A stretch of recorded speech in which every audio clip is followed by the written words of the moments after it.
And the good brokers will provide you a very good service with very good advice, and often it's very beneficial to the buyer to have a good broker because it can save them a lot of money. However, there are bad apples out there who will try and push the deal through when they know themselves it's not a good investment opportunity. In this video, I'm going to discuss what are the red flags to look out for with real estate brokers.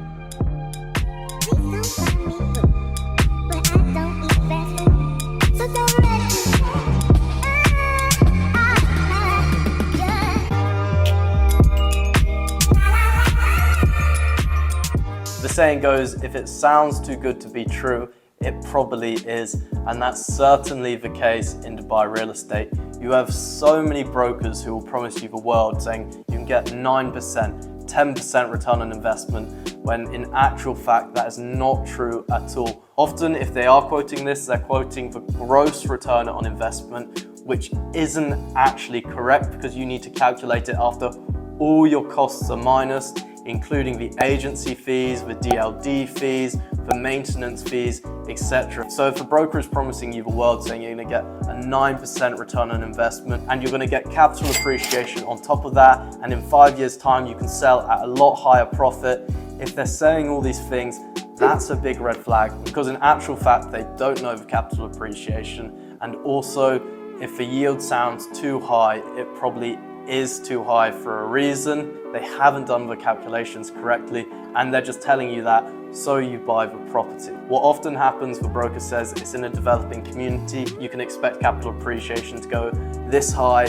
However, that might have been the case over the past 2 years, but if you look back over a longer time frame, there's a lot of cases where the capital appreciation has actually gone down from when people have bought, especially if they bought near the top of the market. So if a broker is promising you the world, be wary. Another red flag is if you ask for a property to have certain requirements and be within a certain budget, and they come back with a whole load of properties don't match your requirements, don't match your budget, they're probably just trying to sell you what properties they have of their stock. So this is something to be wary of, because if a broker doesn't have the stock themselves, they're going to try and push you into a property which they have on their books as well, so then they can get the commission rather than another broker. They do this because they can make a quick sale with you and then move on to the next property. So that's something to watch out for. Another huge red flag to watch out for, if you feel like you're being pushed into a sale by either a broker or developer, stop and walk away. They'll often use emotional tactics to get you to buy.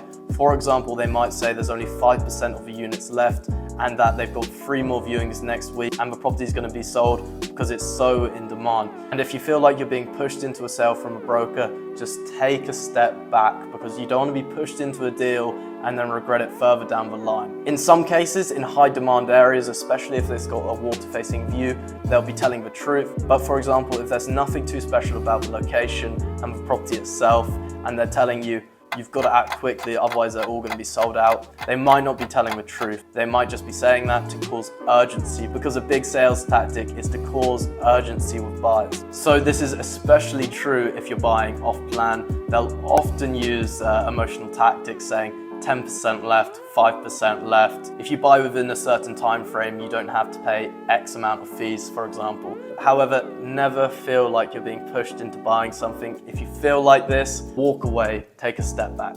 Another red flag you need to watch out for is if they're not being transparent with the information they're providing.